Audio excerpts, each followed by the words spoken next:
What's up, guys? Woo! That's right. I feel like we need some energy in the room, so can we please stand up and high five people around and just say, you look good today. I'm glad you're here. Thank you. Come on now. Thank you for being here. Awesome. Look at that. I get a high five too. I love it. High five. Come on now. There we go. It's good. All right, guys. Thank you so much. I know it's been a long day, and a lot of you probably looking forward to having some fun afterwards. And so thank you guys for taking the time to be here. But before I jump right into my message, I quickly want to take the time to give honor where it's due. And so one of the people, and first I want to thank Turning Point USA. I want to thank Charlie, Anna, Gage, the staff, the people who have made this event happen. What you guys are doing, what Turning Point is doing is unbelievable. I don't know who else would be out there fighting for our values, fighting for our freedom, and especially in the cultural world. So I really want to thank, Turning Point for making us feel home, for creating this space. So can we give them one big round of applause one more time? Awesome.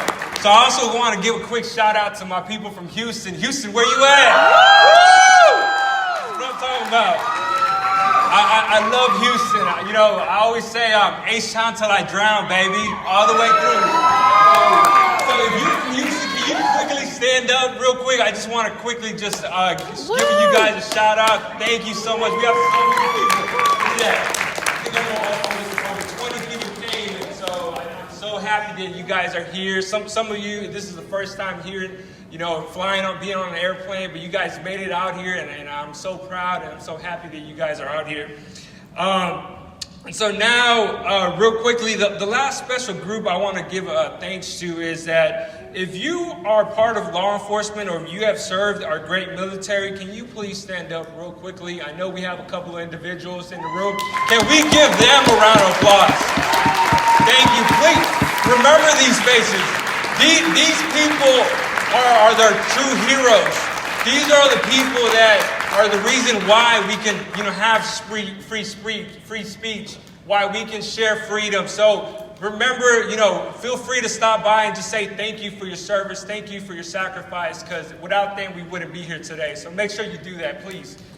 Okay, we can clap for that. So today, I want to share a little bit about my story, a little bit about, what it means being a DACA recipient and living the American dream. Most importantly, I want to speak from the heart. I want to speak from my values. I want to speak and be transparent with you and honest with you.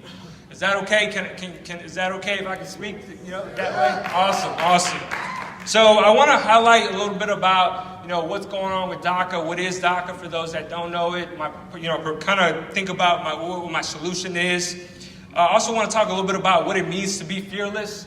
And also, if I have time, what it means to be a Hispanic conservative, especially during these times right now. So I'll quickly begin with my story. So my name is Hilario Yanez. I am a fearless conservative dreamer. I'm also a DACA recipient. Woo! Thank you. And my story starts back from when I was born. I was born in Tampico, Tamaulipas. And by the age of 1, my mother decided for us, she decided for us to come to America to live the American dream. I didn't make that decision. She did for me. I just want to be very clear on that. Fast forward, we end up in Houston, and I remember I was 3 years old, and I remember seeing my stepfather at the time, where he used to beat my mother, be very abusive, would push her around. And here I am as a 3-year-old watching this. And I couldn't say anything, and I couldn't do anything. But those images still play very vividly in my mind to this day, which is why I have so much respect for every woman, every mother that I meet. I mean, you guys, man, I wish there were more. I wish we need a Latina to be and a woman to be our president. To really, I feel like that's bound to happen. And so I just love, just standing up for women and, the women in my life, my mother, my sister, my wife. I'm just so blessed to have them in my life. So back to my story real quickly. So I used to see my stepdad beat my mother when I was 3. And then it turns out that he finds out that my mom's pregnant. And it turns out that he can no longer beat my mother. So he ends up packing up his stuff and abandons my family. My mother, who's pregnant, myself, who's 3-year-old, and my 2-year-old sister in a garage. So we had no place to stay. And by the grace of God, we ended up finding a homeless shelter in Houston called, ironically, Star of Hope. And this shelter gave my family and my mother hope. It helped my mother get back on her feet. Eventually, she was able to find a couple of houses to clean. We ended up finding a small apartment where it was a 1-bedroom apartment. And that's all she could ever do. And that's all she ever did was to make sure so that way we can, she can do the best for us. So I ended up living without a father in my life. I lived in a rough neighborhood. To be honest, Second Ward, Southeast Houston, that's where I'm at, where I'm from, that's where I'm proud of. But it wasn't the best neighborhood. I would always see the gangs around, in the corners selling drugs. There was a couple of times our house got shot at. And so it wasn't the best neighborhood to live in. To make matters worse, I was undocumented. Growing up, I would always wrestle with God. And I would always blame him, and I would always be angry at him for giving me the life that he had given me. I was young, and I always played this victim mentality growing up. I would always question God? Why me? Why me? Why did you have to give me all these things? Why do I always have to sleep on the floor? Why can't we just have a bigger apartment or an extra bed? I would always question God, why do I always have to be, on public transportation? Why do I have to wake up 2 or 3 hours before to just ride across, to go across town to go to school? Why can't we just own a car? I would always question God, where's my father? Where is he, God? And then when it came, every time, a new school year came around, and I'm going to be brutally honest here, it was time to fill in the school application, and it said your parents' occupation. And I would be sometimes embarrassed to put that my mother was a housekeeper. Because I would see other parents who had jobs, were clerks, had a career, and here my mom was cleaning houses for a living.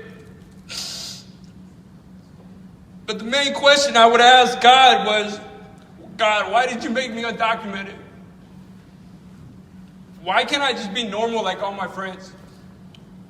So living as an undocumented at an early age was really tough. Growing up, I would always have this fear of being deported. So my mom always made sure that I always did the thing, made sure that I did the right thing. Never did anything stupid at school, never did drugs. Made sure that I always followed the rules, listened to the teacher. So that way, I wouldn't be deported. She put that fear in me for a reason. But I was always fearful that one day my mom wouldn't come back and pick me up from school. Because of one day she would be picked up by, thank you so much. One day she would be picked up and be deported.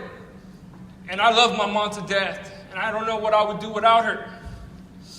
So growing up, undocumented mean that I couldn't have a driver's license. I couldn't work like my friends would in high school. I also couldn't travel as well. I couldn't go to family vacations. I never experienced what a family vacation was like. And I never told anyone of my situation because I was afraid that they would see me as weak.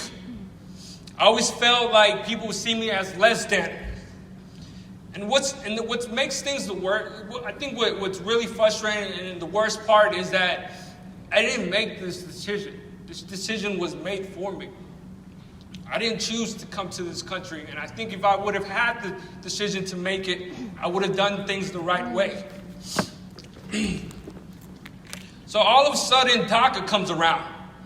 And fast forward in high school in 2011, I ended up barely graduating because I didn't think I could go to college. I didn't think at that time, undocumented people couldn't apply for financial aid, at least from the federal state. But luckily, through our state of Texas, there is Texas financial aid. So the state of Texas put some money on the side. And because of that, I was able to go and start off small at a First Community College. So I started small there. And then, ironically, I graduated in 2011. A year later, President Obama gives an executive order called DACA in 2012. And so what is DACA? So DACA stands for Deferred Action of Childhood Arrivals. And this pretty much meant anyone that came at a young age through no fault of their own would not be deported. I'll go to say this. No matter if you're black, white, brown, yellow, Republican, or Democrat, if you give me an opportunity or you have given me an opportunity, I'm always going to be grateful for it. And so, in order to not get deported, I needed to go through an extensive background check with the Department of ICE. I had to submit my biometrics. I had to do a background check. I also had to pay a $500 fee every 2 years that I needed to reapply. And I was given a Social Security, and I was given a 2-year work permit. And I was able to apply for a driver's license after that. And that's all I needed. This was my moment. One shot to live the American dream. And I made sure I was going to take it. So what did my life look like after DACA? I went on to buy a car, a 2-door Cobalt, which I still drive today. And if those wheels fall off, I will put some new wheels and continue driving that car. That's my college car. I'm proud of that. And eventually, I ended up getting working at a small grocery store. I worked hard, paid my taxes. I was able to pay my way through college. I transferred to a bigger university, the University of Houston, a Tier 1 university. And thank you. Go Cougs, baby. That's right. So I went from and so eventually in college, I went on to intern at 4 different Fortune 500 companies, one of them being Chevron, the largest company in the world, one of the largest companies in the world. I went from making $7.25 to minimum wage pretty much to almost making $30 in my internship. So life was good. This pretty much helped me pay my way through college and help and support my family. I ended up graduating with 2 degrees, and now I'm standing here as a first-generation college graduating and working for a Fortune 500 company.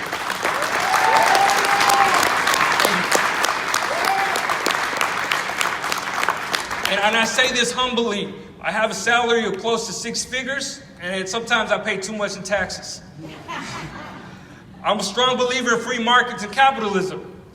I've learned how money works for me, and I don't need to work for money. So I sacrifice and I save and I invest my money into the free market, into the markets. If I continue to work hard for the next 15 years, I can retire as a millionaire, and I can live financially free. I'm also an investor, I'm a consumer, and I help stimulate and provide millions of jobs across this country. I'm also a leader in my community, and I tithe every Sunday at church. Lastly, I'm working on getting my license in investments, and I want to become a financial advisor so that I can help families become protected, debt-free, and achieve financial independence, especially in our Hispanic community. Because of DACA, I was not only able to dream the American dream, I am living it, and I am breathing the American dream. All I needed was one shot.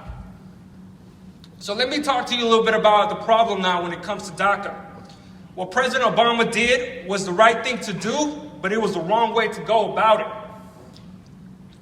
DACA is unconstitutional, and we need to get rid of it, and we need to replace it with a permanent solution. President Trump has every right to get rid of DACA, and unfortunately is being challenged in the courts right now. This president has brought solutions to the table and even proposed a pathway to citizenship for people like myself.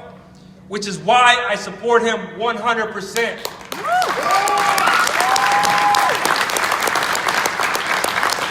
This president is a father. This president has a heart. This president is courageous. And most importantly, he is compassionate towards the dreamers. Look, DACA is not a Republican problem. It's not a Democratic problem. It's an American problem.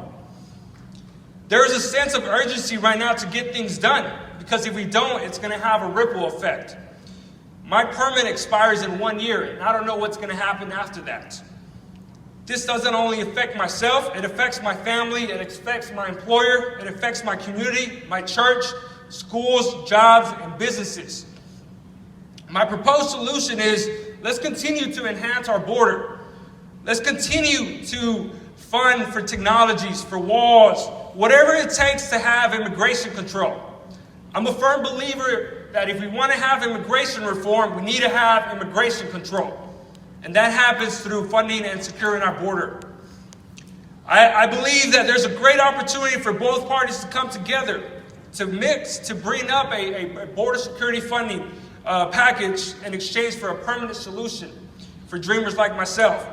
Now here's the thing, I'm not asking for me to skip the line, I'm not asking to become a citizen, I'm asking for a chance to stay here permanently.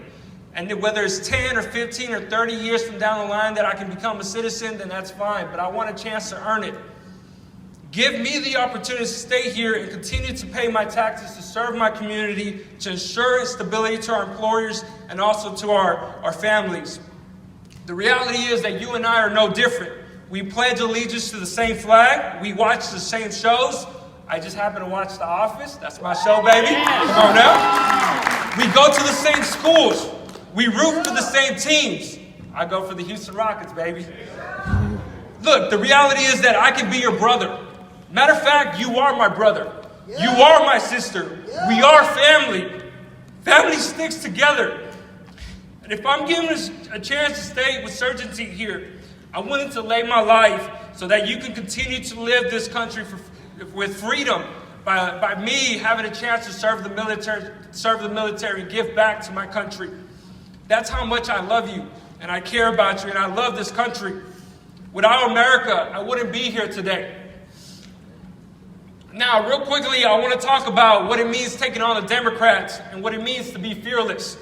Look, to summarize, I support this president. I'm a conservative. I'm a believer in Jesus Christ. I'm educated. I support border security. I'm a businessman. I believe in free markets and capitalism. I'm Hispanic. I'm young. I'm a dreamer. And finally, I'm an immigrant who calls out Democrats for the lies, for using us as pawns.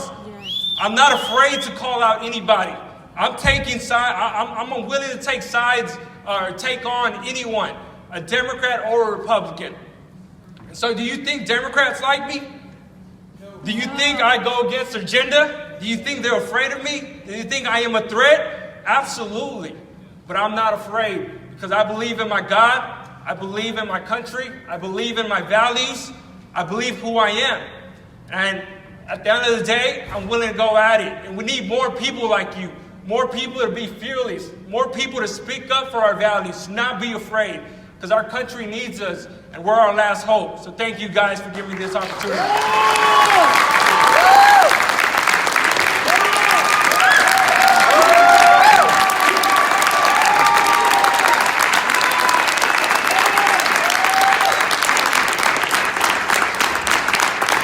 I love you guys. I love you from the bottom of my heart. Thank you.